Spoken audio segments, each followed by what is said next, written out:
तो वहीं चित्तौड़गढ़ में बीजेपी प्रदेशाध्यक्ष सीपी जोशी ने पत्रकारों से बातचीत करते हुए लोगों से 22 जनवरी को अपने घरों में रामोत्सव मनाने की अपील की है। साथ ही उन्होंने कहा कि सुरक्षा के मद्देनजर 26 जनवरी से अयोध्या में भगवान रामलला के दर्शन किए जा सकते हैं।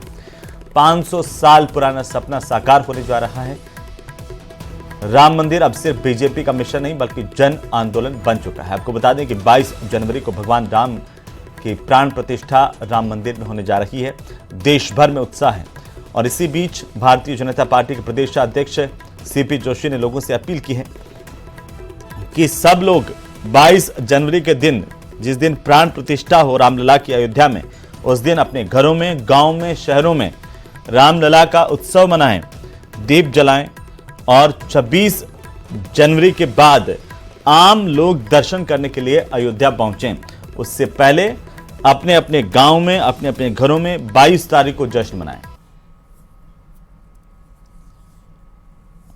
तो भगवान रामलला 22 जनवरी को मंदिर में विराजेंगे। इसकी तैयारियां जो है एक तरफ जोर शोर से चल रही हैं।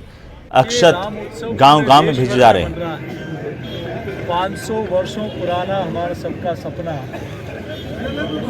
कि अयोध्या में प्रभु श्री राम लला का मंदिर बने, जहां अयोध्या जी में प्रभु श्री राम लला विराजमान होंगे, भव्य आरती होगी।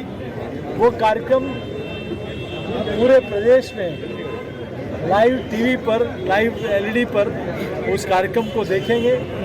अपने अपने गांव में मंदिरों की पर प्रभु की आरती होगी, वहाँ भंडारा प्रसादी होगी और शाम के समय प्रत्येक व्यक्ति अपने घर पर दिया जलाएगा।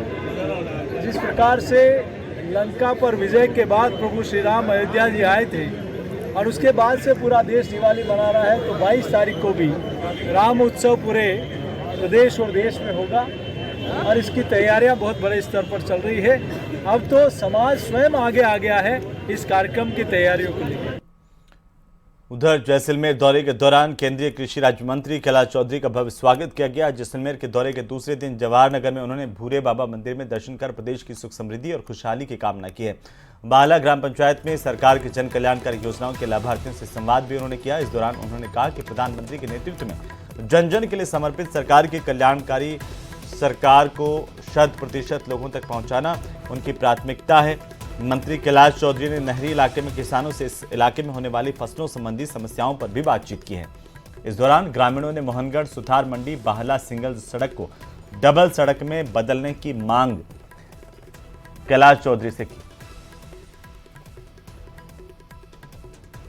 किसानों के लिए प्रधानमंत्री जी ने नई स्कीम प्रारंभ की है और किसानों को आत्मनिर्भर बनाना और नई टेक्नोलॉजी भी देना। देश में पहली बार किसानों को ड्रोन से खेती करने की परमिशन मिली है। ये विदेशों के अंदर हम कभी जाते थे तो वहाँ पर ड्रोन से खेती होते हुए देखा करते थे, लेकिन अब वही खेती हमारे हिंदुस्तान के अंदर ड्रोन से पेस्टिसाइड का छिड़काव, सीड का छिड़काव या फर्टिलाइज़र का छिड़काव होगा। तो इसके लिए भारत सरकार ने योजना प्रारंभ की है, ड्रोन दीदी योजना, जिसके अंदर हम बहनों को पायलट बनाएंगे और ड्रोन चलाने की उनको ट्रेनिंग देंगे ताकि वो पायलट बन जाए और उसके बाद में उस ड्रोन को खरीदने के लिए उनको सब्सिडी भी दी जाएगी। उधर पाली में कैबिनेट मंत्री जोराराम कुमावत ने सर्किट हाउस में जनसुनवाई की, जिसमें पाली पंचायत समिति समेत अलग अलग इलाकों से ग्रामीणों ने अपनी अलग अलग समस्याएं कैबिनेट मंत्री जोराराम कुमावत के सामने रखी। गांव वालों ने पशु चोरी से लेकर उन पर हो रहे हमलों के बारे में जानकारी दी है। इसके बाद कैबिनेट मंत्री ने वहां पर मौजूद अधिकारियों को तुरंत पशुपालकों की समस्याओं के समाधान के आदेश दिए हैं। जो योजनाएं पहले से चल रही है उन योजनाओं की समीक्षा की जाएगी और उसमें और क्या नवाचार कर सकते हैं। निश्चित रूप से ये काम नवाचार भी करेंगे। गौशालाओं के संबंध में जैसे मैं तो गौशाला वालों को धन्यवाद देना चाहूँगा कि वो लंबे समय से ये जो गौ माता है, गौ माता की सेवा कर रहे हैं। आजकल जैसे गौ माता की स्थिति खराब है, लोग गायों के को पालने के प्रति रुचि नहीं रख रहे हैं और इसलिए सारी की सारी जो गौ माता है वो गौशाला में जाती है।